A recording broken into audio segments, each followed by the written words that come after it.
Good morning ladies and gentlemen, my name is Napoleon Total and today I am here with another Enlisted news video. In this video, I will be talking about this week's Enlisted news. These are going to be update 0.4.9.13, the new Armory challenge, and what's new on YouTube.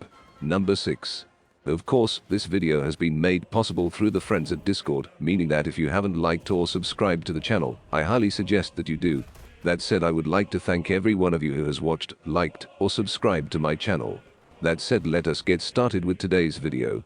The first thing that we have is update 0.4.9.13. This fixes a few things such as soldiers can now climb through small windows more easily. To my experience after playing a few games in Enlisted, that hasn't really been the case. It actually feels like nothing has happened, and there is a 50% chance you jump into the building and can't get through because you get stuck in the windows. Hence, I don't think that Enlisted has changed much. They also fixed a few things in the mod editor. Overall, quite a minor development. That said, let's move on to the Armory challenge. This event lasts from October 25th, 1300 hours UTC, to November 2nd, 1300 hours UTC. Demonstrate your skills in battles and be the first to receive exclusive rewards, reserved for the best of the best. These regards include the weapons like the Breeder PG Carcano and the Vidin pistol. The first weapon that we have is the Breeder PG. This is not to be confused with the Gold Order Breeder PG, which can fire 4 rounds burst. This Breeder PG can only be used in semi-auto. This Italian semi-automatic rifle is chambered in 6.5x52 and was considered by the army as a candidate for adoption, along with other similar weapons. This rifle is remarkable not only because of its low recoil, convenient sights, and a decent capacity detachable magazine with 20 rounds, but also because even though it was supposedly produced in smaller numbers, it ended up serving Italian soldiers on the front lines. Moving on, we have the Vovodin pistol, which was supposed to replace the Tokarev pistol in production and even began to be produced in small batches, but the war between the USSR and Germany prevented mass production.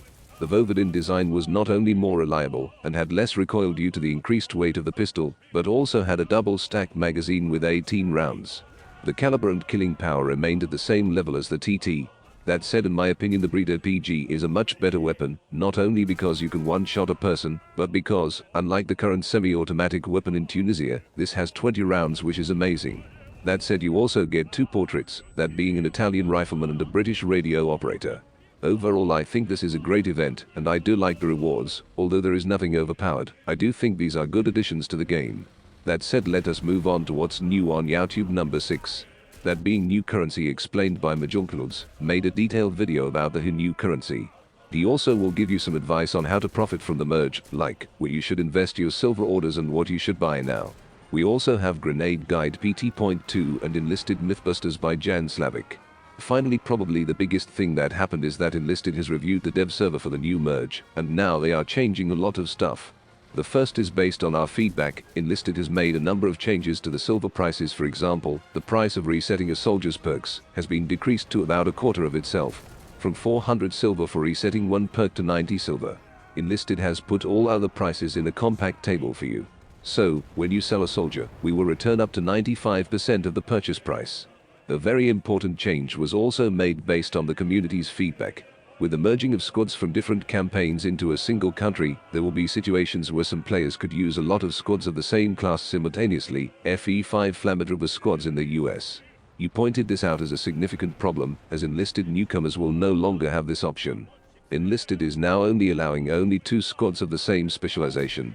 This limitation will apply to all upgradable and event squads. The only exception will be premium squads. Therefore, in the new Enlisted, you will be able to take no more than 2 assaulter squads, 2 Flammedriver squads, and so on into battle. Enlisted will be fair to new players, while in battles, thanks to this system, you will see a greater variety of squad types. Another thing Enlisted has done is something that I suggested. On the test server, players had hundreds of squads for some countries, which made it difficult to navigate through the list. Therefore, Enlisted added the ability to sort squads by class, so that it would be easier to find the right ones. By using the filter available in both the squad selection menu and the upgrades menu, you will be able to filter out only the squads you need at the moment. Enlisted also announced that engineers transferred from the Battle of Stalingrad campaign will retain their ability to use automatic weapons. However, as testing has shown, these engineers significantly hurt the balance.